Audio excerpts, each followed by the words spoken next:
Okay, if you're watching this message from the future, it's been about 50 years. My kids are all taking up sewer management. My ex-girlfriend left me. That's why I called her my ex-girlfriend. Just recently, I went on a trip to Alaska, but I forgot to bring a match. I couldn't light the snow on fire, and I got frostbite. And I still love Pokemon.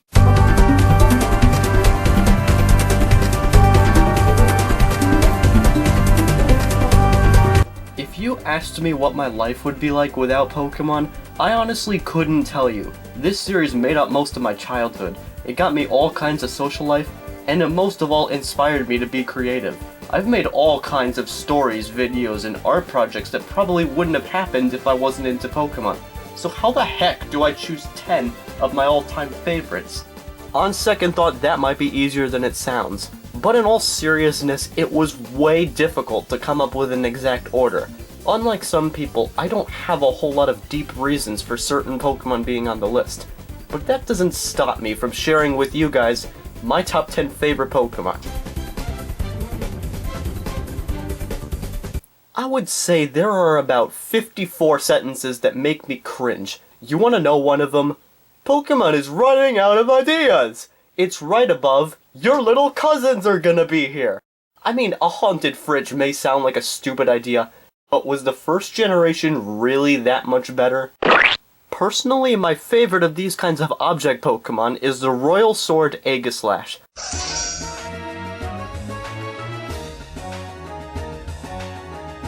Honedge is pretty cool, unless you accidentally grab its cloth and get your life energy drained away. Yeah, you should probably evolve it as soon as possible. I love the combination of Doublade's two swords working as one, but then it turns gold. Aegislash is a gold ghostly sword that comes with its own shield, and if you're the one carrying this thing around, you're apparently destined to become king. How could you not want that? Aegislash is also super fun to use in battle, with all sorts of flinch-causing critical hit moves. But the big show with Aegislash is its signature move, King's Shield. Not only does it protect you that turn and lower the attack stat of an offending Pokemon, but it allows you to switch to a defense form. Your attack becomes mediocre, but your opponent is gonna have a hard time getting a dent in you with this form. The best part is you can always switch back to your attack form whenever you use an attacking move. I love trying to outsmart my opponents with this technique, which is why I tried to get an Aegislash as soon as possible. It took a while. See, you need a Duskstone in order to get one, but those don't show up until Terminus Cave, unless you spend a long time maxing out a Pokemon's stats through Super Training. Once you finally make your way to a real tricky mission, you have to complete this mission in a fast enough time. After doing all that, I got a Hardstone. Sweet, what's that gonna do, annoy my neighbors? So, I finally beat the time again, and Stardust. Oh cool, I got Dust! Hardstone, Stardust, Hardstone! Soda Pop? Yummy, I don't care. Hardstone, Stardust, pretty wing! Ooh! About 5 victories later, I got the flippin' Duskstone at last. It was such a reward to have this powerful Pokemon with only 4 badges under my belt, and that's part of the reason it makes number 10 on the countdown.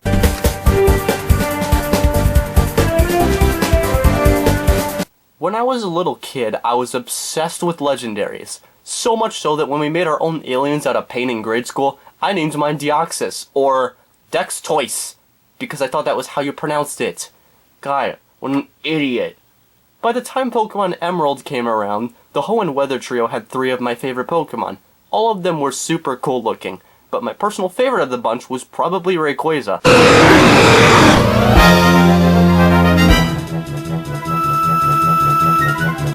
As I experienced Pokemon Emerald, I couldn't wait to see Skateboard City again.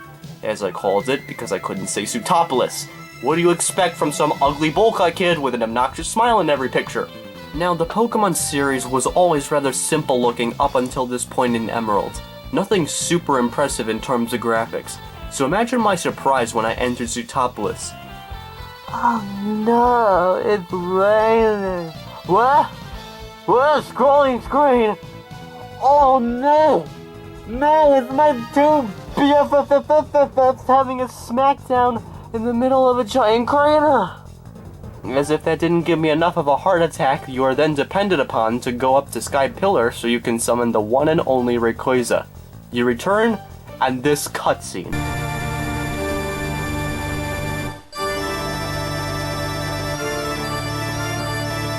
Yeah, it looks like garbage, doesn't it? But this was pretty much the first epic legendary quest in the series, and this cinematic clash left a large impression on me. Wait, why is Kyogre, as I used to pronounce it, losing first? That's not fair. So yeah, all Rayquaza had to do was roar a single time and the war was over. Because more powerful equals cooler in my mind, I think it's safe to say my favorite of the three was confirmed. By the way, this thing eats meteors. I mean, you gotta get your organic nutrients from somewhere. Alright, maybe Rayquaza seems a bit overpowered. Well, that's nice because you can even turn it into a giant kite behemoth and fly it into space. Mega Rayquaza gets a whole new attack called Dragon Ascent. Its stat total increases by at least 100, and the single Dragon Pulse can knock out a Deoxys 10 levels higher in one hit. That is the scariest kite you will ever fly. And yes, I now pronounce it Rayquaza instead of Rayquaza. My past self must have been learning from the kids that called Groudon Groundon. Do you see two N's in its name? No, but these were the same kids that would put carrots in their chocolate milk and then drink it. So that probably explains it.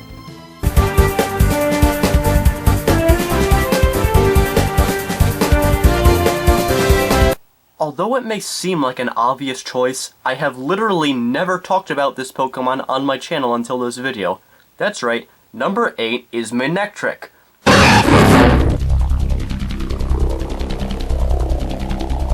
This is one of the most noble looking Pokemon I have ever seen. If it weren't for the fact that thunderstorms follow this thing everywhere it goes, I think Manectric would be awesome to live with. It's a wolf with the power of electricity, what can I say? I also like how the yellow parts of its appearance almost make it look like it has lightning armor of some sort, and the blue colors mix in to make it look really cool. But what makes Manectric so important that I have it included in my username? Time for a bit of backstory. Hello, people, it is I,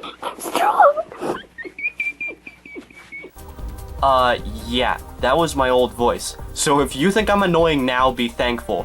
Once upon a time, I was inspired by all kinds of blooper videos, action figure adventures, and just gaming stuff in general on YouTube. When I first got my own video camera, I would try to put on my own videos that were like the ones I'd seen online. Because I felt like having a Pokemon as my mascot, I literally just ducked my hands into an action figure box and the first one I pulled out was Manectric. That was the deciding factor. No joke. If you're wondering why I had never posted these old videos, I was really shy back then about sharing them with other people. Some of the videos are flat out gone, and in other ones I would promise a bunch of future stuff that I never actually ended up doing. It wouldn't make sense to post them now, but I have thought about remaking some of them. Nevertheless, I kind of have Manectric to thank for my video making career. The paint on his nose may be chipped, but he'll always be remembered as my Pokemon alter ego.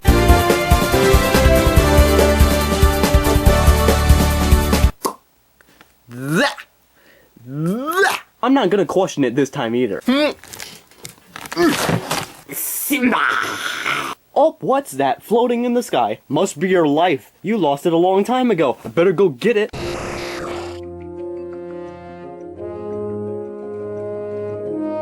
Seriously, Abra looks like Simba. I love how it even looks like it has its own little t-shirt. But no pants? Why doesn't it borrow some from Scraggy? And yes, before you ask, I am aware that Abra was created before Scraggy. Now stop hurting my feelings. Anyway, I tend to like the Pokemon that get rewarded to you after some tedious task. In this case, the task is catching Abra. It can learn more moves than Teleport, but Teleport is all it knows in the wild. So aside from being rare, it will attempt to flee every single turn. And it's pretty speedy compared to most of your Pokemon at that point. If you're lucky enough to somehow catch an Abra, it finally opens its eyes at level 16 when it evolves into Kadabra. I don't know if it decided to stamp itself on the forehead, but it's a nice touch.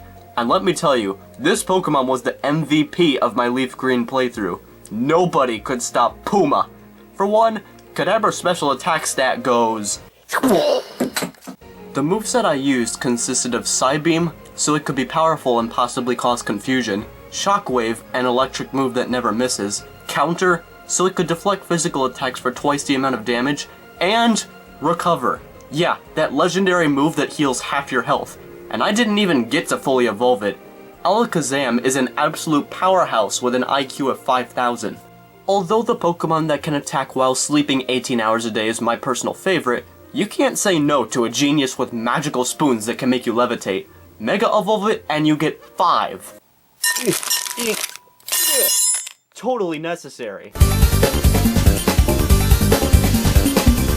Okay, so Pokemon has a lot of things about it that make it seem rather childish to people who don't know too much about it. Well, yeah, scenes like that help defend their point. Alright, fine. I'll show you something manly. That's not what I was talking about. Who designed this thing? Mercer Meyer? Does anything happen to it by any chance? Oh, okay, level 50. It grows a head. And they don't even like each other. Well, all of a sudden, at level 64...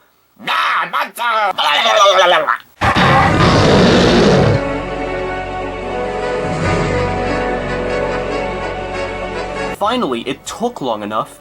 And would you just look at this thing? Hydreigon is a puppet master dragon that uses its other 2 heads as hands. It's like Dodrio with, I don't know, wings? Yeah, it has that at least. And its type? Dark and Dragon. All you people out there who thought you had a good typing idea, you know that thing on your face called a mouth? You can take that mouth and close it gently. I have to love the colors they went with on Hydreigon, especially the purple streaks. As you might expect, this Pokemon and its moves that focus on its attack stats hold up very well in battle. How about that Pokedex data? It uses its 3 heads to consume and destroy everything. Anything that moves is considered its enemy. I would say this is the freakiest Pokemon in existence, but another reason it's on the list is because of its rolling gates to infinity. This Hydreigon is the force of life itself turned into an actual Pokemon that can turn transparent and teleport, and it ends up being pretty misunderstood. When you finally meet up with it, Hydreigon shows you just how gentle it can be. He saves your life multiple times in cool fashion, can be used as an excellent teammate, and he even becomes a comic relief character. I especially like how you share each other's emotions throughout the story. Yeah, I liked Gates to Infinity. You should probably put that taser down, or Hydreigon will break it. With his mouth. Let's talk about the Pokemon that I think is the cutest. Let's face it, I can't say that while sounding male.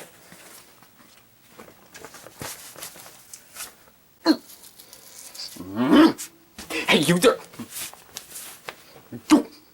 Look at me!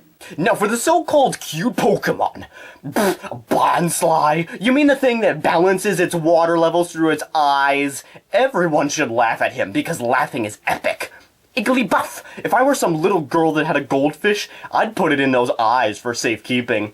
Oh, the good old crown in the eggshell. It's a tuki-tuki-tree! That's it. That's how you get your peers to respect you. Now if you'll excuse me, I've got some benches to press. And now I quit.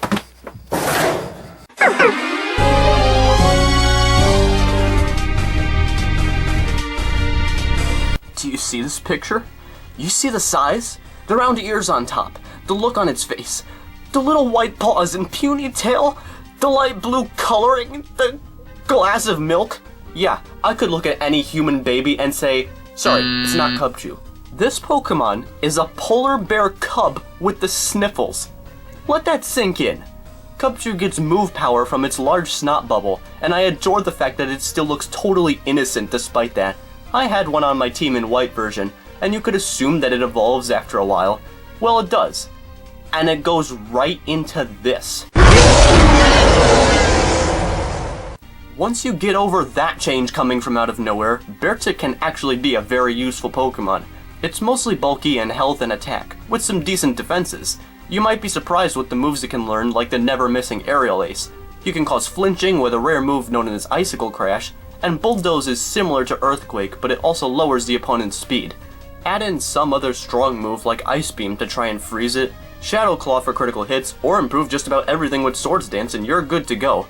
It's about time we finally got a polar bear Pokemon, and I also like how Beartic can add body features simply by freezing his breath. But honestly, look at the way this thing kicks his feet! Oh!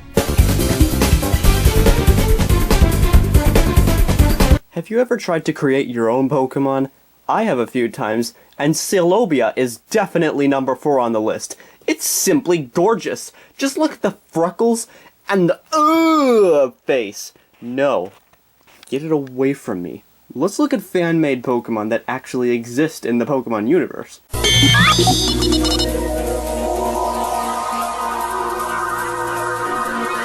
I'll go over Porygon-Z's evolution line one stage at a time. Technology is so advanced in the Pokemon world that they somehow managed to create one on a computer and have that Pokemon print itself out, which is an awesome concept. I love how Porygon actually looks like a computerized art project, what with the geometric body and whatnot. Not only can it survive in any environment, you can upgrade it into a duck. Porygon 2 can actually feel and express human emotions. It's spent enough time in the real world to the point where it looks more like an actual Pokemon, and has the data to make it available for space exploration. Want to go even further? Shove a disc in it crammed with data and... Oh good! You broke its neck! Isn't that metal? All 3 of these Pokemon have an awesome magenta-blue combination. They could be some of the most useful things in real life. Scientists could basically use them as drones to get information from any new area. Imagine sending Porygon deep underwater or in a volcano. NASA could use some Porygon too. And then there's Porygon-Z. This Pokemon has developed to the point where its appearance has become more than a simple duck. It can finally float upright, is pretty much overflowing with power, and apparently has the ability to go into alien dimensions. So it could literally go to any possible place that exists. Not to mention, you can ride all of them into virtual space. How awesome would it be to go into any TV or video game setting you wanted? Going back to Porygon-Z, the one I had in Platinum was a force to be reckoned with. I named it Strawberry because God knows why. Porygon-Z is fast with some decent health, and its special attack stat is equal to both the legendary Darkrai and Alakazam. Yeah, that other crazy strong Pokemon on the list. It's also really good with status conditions. Mine had Signal Beam, Discharge, Ice Beam, and of course Recover. Not only are these all special attacks making them insanely good, it could cause paralysis, confusion, or freezing. It got to the point where Strawberry became by far the highest leveled member of my team, even surpassing my starter. There are all kinds of cool move choices. You can even use Conversion to change the Porygon line into pretty much any type. Basically what I'm saying is, I'd much rather have them exist than Xanminyi. What is this creepy thing I made? And why is it even a dark type? Time to talk about one of my childhood heroes. The original Pokemon movie was one of the most hyped pieces of media in probably this past century. And it was mostly because of this thing. Oh my god, no way! Is that the purple cat in the hat that killed everyone? I have one on my unique, unstoppable team! Yeah, everyone's team looked like this, by the way. Ooh, now he's making copies of everyone and they're beating each other up! What's gonna happen? Oh great, what's he gotten into this time?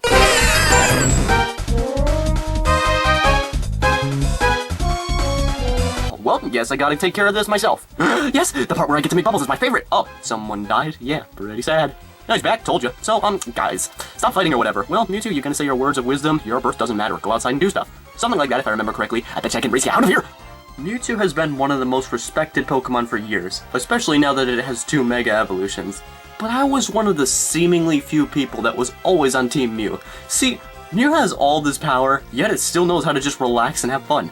There's all this chaos going on, and it's just wandering around playing hide-and-seek with Team Rocket, and riding on windmills. Aside from that, it has one of the most charming designs of any Pokemon out there. It's a pinkish-white psychic levitating kitten with blue eyes. Face it, it's impossible to dislike this thing. Mew has the history of being the ancestor of all Pokemon, and it contains the DNA that created Mewtwo.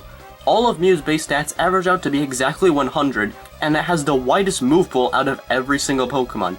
It can learn every single TM and HM, so you can have fun coming up with whatever crazy moveset you'd like. You can even transform, so it's no wonder this thing is so rare. I was always so jealous of people who actually had this Pokemon. Their tips would kinda be something like this.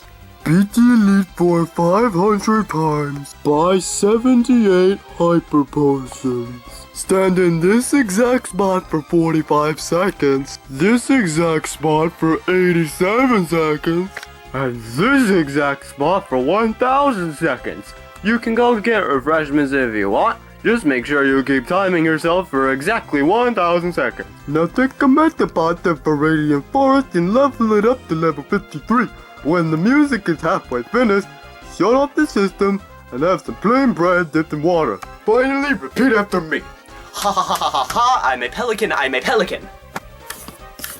Oh yeah, the box has to have a keyhole. If you do all this, you have a 40% chance of receiving a Mew. Truth is, it's never been officially released. You can only get it through either cheating or special giveaways. Because of all the rumors and hype, getting to see Mew was always a big deal. One of my favorite moments was getting a sneak peek of its tail at the very beginning of Pokemon Snap, then finding all the mysterious signs and opening up a path to its beautiful habitat known as Rainbow Cloud. Actually, I watched someone else do most of that because I absolutely sucked at Pokemon Snap. Still, it made for a pretty fun boss battle in which you tried to aim for its shield flying all over the place. If I had to choose one Pokemon as a pet, it would have to be Mew. It has the perfect appearance and fun-loving attitude, is amazing in battle, can fly and teleport you anywhere, and although I wish it was a playable character in Smash, it does give you free CDs. Maybe we could even pull off some pranks. I don't know, maybe have some creme brulee afterwards? You'd probably have to wait for it to cool down though. In order to show off the number 2 slot, I'll be needing some assistance. I'm not a Pokemon. No kidding, I wasn't looking for you. Hey, get over here. I still can't find him. Well, there's always cosplay. I'm a big meat-eating dinosaur. Hello, my name is... What made you think this was a good idea? I do it every Wednesday and Saturday for therapy. You should have known by now. Okay, I'm just gonna say it right now. Yveltal has my personal favorite design out of any Pokemon.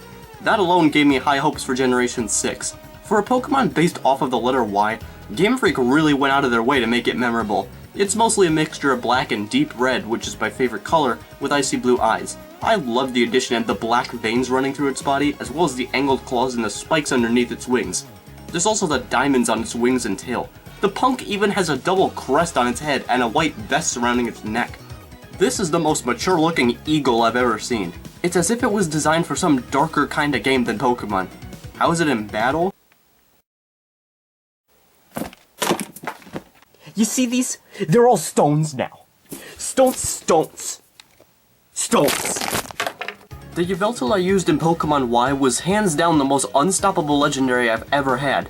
It was lower level than most of the other Pokemon at first, but there were plenty of times where it would take down the opponent in practically 2 hits. If Dark Pulse caused flinching, the opponent might not even get a chance to attack before fainting. Then there's my favorite signature move, Oblivion Wing. Aside from looking awesome, an 80 base power flying type move, which powers it up even more, along with great accuracy, works amazing with Yveltal. And after your opponent takes damage from this insane attack, you get healed by half the damage taken. Fun! I am not your goddess, take medication. Okay, I'll be boring. Yveltal learns some dandy moves through level up. Hurricane has a gorgeous 110 power with a chance of confusion. Double team. By moving rapidly, the user makes illusory copies of itself or is evasiveness. Focus Blast has 120 power and can lower special defense. That's a lot of points. The Pokemon move Phantom Force spends a turn gently becoming invisible before striking, even through Protect. It even learns my favorite move, Sky Attack. It's a good move. I also respect Yveltal for the role it has as a legendary. I would imagine in the Pokemon world, plenty of people prefer Xerneas for being the Pokemon that creates life. Yveltal, on the other hand, is known as a destruction Pokemon. Its job is to kill stuff. Alright, let's face it, you can't let overpopulation be a thing. So even though Yveltal is probably hated by many people for taking away life force, you do need some way to control the balance of life and death. Having to be the one to take lives has to be a difficult role. My last reason for Yveltal being on the list is, well, the one I have in real life. This thing is soft. Seriously, it's one of the most well-made Pokemon plushes out there. The vest around its neck actually feels like animal fur, and you can even wrap his arms around you. Doing that is really warm and comfortable. I'm not ashamed to admit that I've literally fallen asleep several times because of it. I honestly am ashamed, but that's beside the point. You didn't even mention the most embarrassing part. Why would I say it online in front of everyone? I better go for a recap. While he was sleeping with me one time, he drooled right on my face. I'll be sure to show the footage at his wedding. Oh, well, at least you admit I'm gonna get married.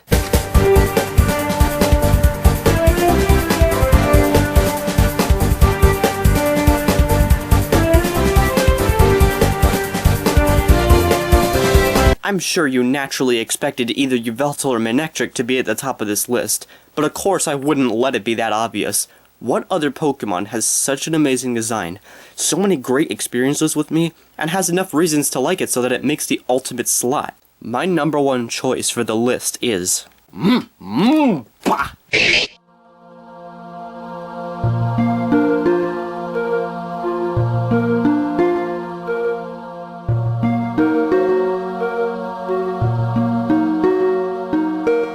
Now hold up, let me get something out of the way. That meme sucks. It has nothing to do with why I even put Mudkip on the list.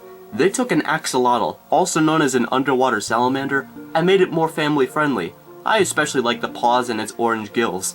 This is yet another Pokemon where I can't resist its look. Mudkip is also one of the most balanced starter Pokemon you can get, and it can somehow crush rocks bigger than itself. It breaks big rocks! I'm done. Okay, obviously there's some big reason it's number one that I haven't mentioned yet. Honestly, Mudkip wouldn't be this high if I didn't get the pleasure of playing through Explorers of Time. You heard me, I said time. Just because I didn't play Sky doesn't mean you have to start complaining like a little pogo stick jumper.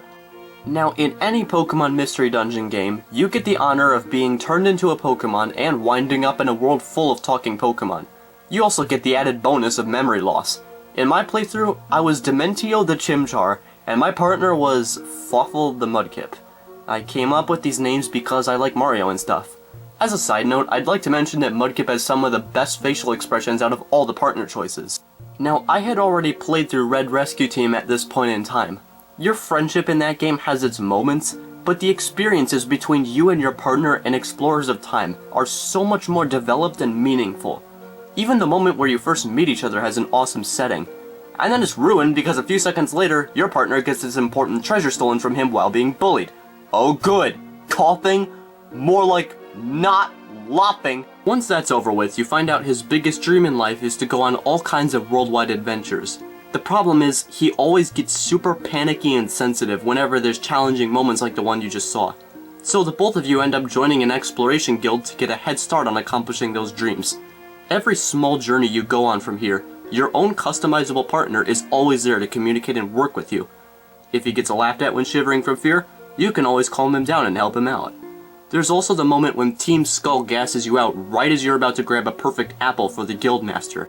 Coming back without an apple nearly makes him destroy the whole building, but Team Skull brings one immediately after. Everyone treats them like a bunch of innocent little heroes, while the two of you get punished by not being allowed to eat dinner. Much appreciated. Your partner struggles with you during these painful hours of hunger, and you're both the only ones who realize Butt Skunk is obviously not on the good side. How about when the two of you take your own path on a long expedition, and you get rewarded by finally seeing a sight as amazing as Fogbound Lake? The most important part of the game is all of the events that happen around the last quarter or so, which I will summarize. Basically, this big jolly celebrity guy Dusknoir turns out to be a big mischievous celebrity guy. He opens up a portal to the future, and sucks to both of you inside his belly button. You disappear and everyone watching is shocked. They all start peeing on the floor. I wish, because that would make me giggle. So what does the future look like? It's dead. Everything is gray. Nothing moves and there's no life. The reason is because Temporal Tower has collapsed, which caused the force of time to literally stop forever. You spend quite a while being lost in this frozen place while you're being chased down by Dusknoir. It's probably one of the most disturbing moments in all of Pokemon, so it's a good thing the two heroes can help each other pull through. Luckily here, you also have the help of Grovyle, a misunderstood time gear thief who was only trying to bring the gears to Temporal Tower. Grovyle rescues all of you in some pretty clever ways. He's a very quick-thinking and wisdom-filled character. After he helps you escape from the future, you still have to hide from all your companions back home. Grovyle is considered a criminal, so you and your partner can't afford to get caught since you both support him. After everyone realizes he's on the good side, it's off to the Hidden Lands so you can try and bring time back to normal. Unfortunately, Dusknoir comes back from the future and gives your group a surprise attack. It is at this point that he announces something pretty unexpected. See, once the time gears are used to restore everything, the future where time is frozen will no longer exist. Because Grovyle and Dusknoir are both from that future, fixing the time issue will basically remove them from your existence. But for your own safety, Grovyle sacrifices himself by shoving Dusknoir into a time void that has just opened up. The force causes Grovyle to fall in, and the time void closes up for good. Considering how much he's helped out your team up to this point, it really is an upsetting moment. The last set of levels may be a lot tougher without Grovyle, but at least you and your partner still have each other. In fact, that's gonna be true for about the next hour maybe. There's one last thing Dusknoir mentions while your partner is busy finding a ride to Temporal Tower. The truth is, my main character Dementio also had a history of being born in the future. While going back in time to save everyone's life, he got hit hard and lost his memory. That's why nothing about the future is known in the game until later on. Once time goes back to normal, you're gonna die. All that's left to do now is go through that last dungeon while having to keep this secret from your closest friend in the game. You both defeat the Guardian of Temporal Tower, place in the time gears, and walk out safely. Then, on your way back, it happens. A swarm of yellow lights circles you as your partner turns around cluelessly. Imagine having to stand there and explain to your greatest companion with a smile on your face that you're glad you got to make him achieve his life goals and all, but you're about to disappear from existence in a few seconds. Your partner sits there in complete confusion. He's shocked. He's pretty much speechless. He questions why you would trick him like that. Just before disappearing, the main character asks that the partner shares information about the time incident. They must be brave and learn to live with less assistance. Promising he'll never forget their friendship, the main character fades away at last. Now the partner has to go all the way back to town just after this crushing loss. What really gets me is when he trips on the ground and there's no one there to pick him up. Did they really have to make that a thing? So he goes and does what the main character told him. He does try to stay positive and he has the rest of the guild to work with. Then several months pass and he just so happens to revisit the beach where you first met. A bunch of flashbacks pass by and they play this music.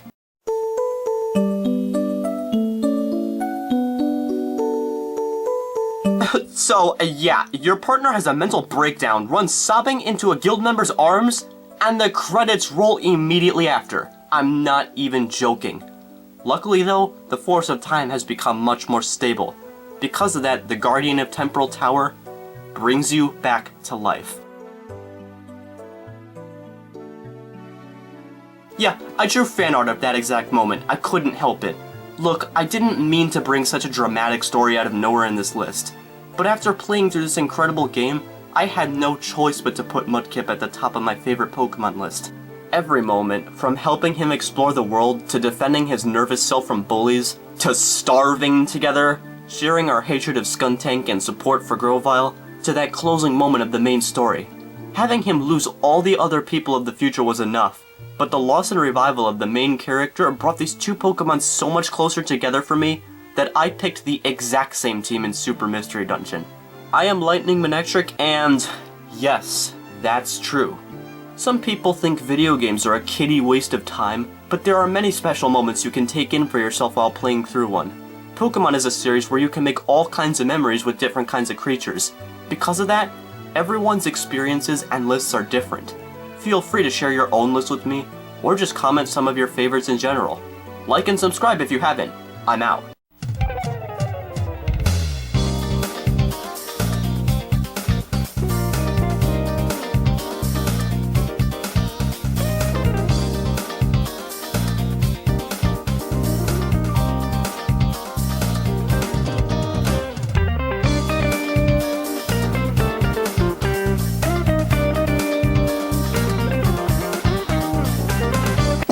That's why I called her my ex. I love you, Saliva. I love it when you have to swallow in the middle of a recording. I don't feel it. Clash left a large impression on. It left a large impression on me. Maybe Rayquaza seems a bit empowered. He's a politician. To be fair, he does kind of look like Trump. Sharing them with other people.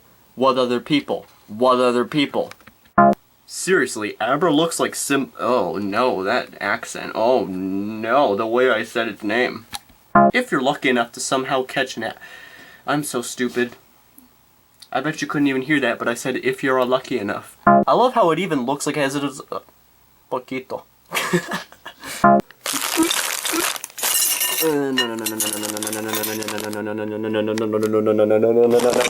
With his mouth. With his mouth. Look at me. I'm stupid. But I touched the paper. I touched the paper, and I think it made a sound effect. Hey,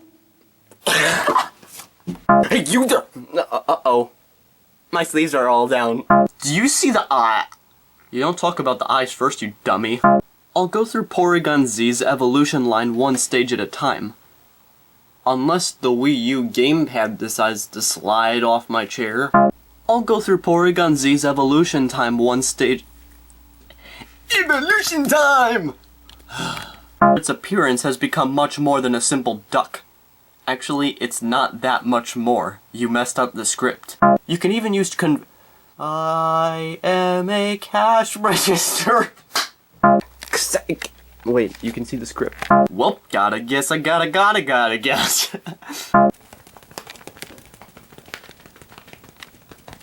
Stones. Wait, no. Is that a train? I'm sure you naturally expected the...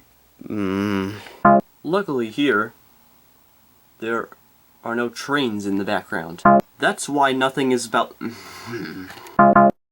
Scientists could basically use them as drones to get information from my butthole.